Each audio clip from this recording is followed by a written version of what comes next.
that's in the middle of this debate than Africa, the African continent, because you have a huge trade, volume of trade between China and African countries. In fact, the entire African infrastructure right now is being undertaken by China. Yes, I know the US may not be too happy about that, but over the years, we've been very anxious to do trade with the United States. We have a historical antecedents with the language and everything. But what happened? What forced Africa to drift towards China? I think that's the question you should ask yourself. What happened? Because America was ahead of China in terms of its grip on Africa. So what happened over the years that there was, this drift and you're losing your grip on Africa? And I think we don't need to look too far to supply the answers. Perhaps you should look at your model, the model you adopted in dealing with the African countries.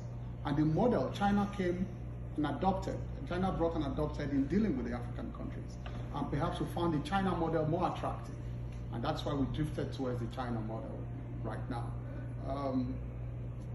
What we want to appeal to America to do, and most of Europe especially, is to loosen its conditionalities that come along with its trade, with its loans, the loans they give to Africa.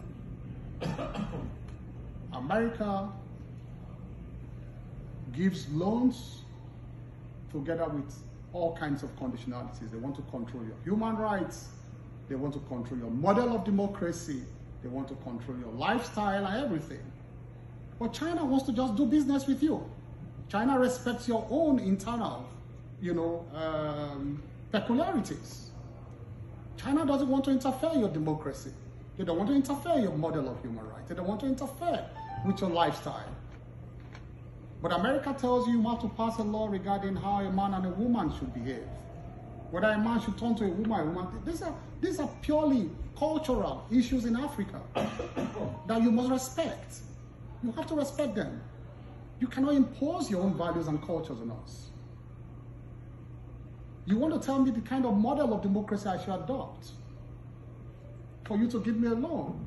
I'm sorry, you have to respect our own, system by which we live and, govern ourselves, and on like that. Now, you talked about, China bringing a lot of its workforce to do the jobs, and what you want us to be attracted to is the fact that America does not bring its own workforce. America gives you loans and allows you to use the loans. But that's not totally true, because what China does is that they bring their own technology. It's their technology, and their people are trained in that kind of technology. So what we do with China, like the rails they're doing all over Nigeria now, is that we give them a time limit for which to train local people. So as I speak with you, the trains the rail lines they're doing all over Nigeria, beautiful rail lines that can compete with anyone you see in New York or anywhere. And that's the China people. The Chinese have raised their game so much. What they do is that we have a lot of people right now from Nigeria in China that they are training. It's part of the exchange program. Whilst you're doing this, we're giving you 5 years within which to exit and for the Nigerians to take over the jobs. And that's what we are concerned about, the Minister of Labor. I will not accept that as Minister of Labor for the Chinese to come and take over the jobs. So I give that conditionality on behalf of my government to most of them to say, look, you cannot stay more than this number of years. You have to train our local people in this kind of technology that you are bringing in. So you don't tie us down with your technology that every time we need to change the bolts, we go to China and say, you put this thing here, come and change it for us. No, we have local people who can take over and maintain the infrastructure when they have left. So we have the model. And so America can adopt that kind of model too. It's not attractive enough to tell us that you are not taking the jobs, you are bringing the loans, and then China is coming to take our jobs, and that's what makes you more attractive. I'm sorry, you have to look at the other issues I mentioned. For us to come back to America, we're anxious to do business with America, but these are the problems, that we face when dealing with the United States. And that is, I think, the Africans are very sensitive about colonization now. So if they think you want to colonize us through trade, they will resist it.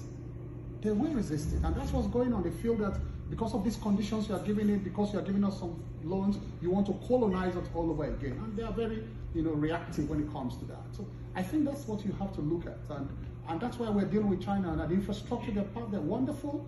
We're enjoying them.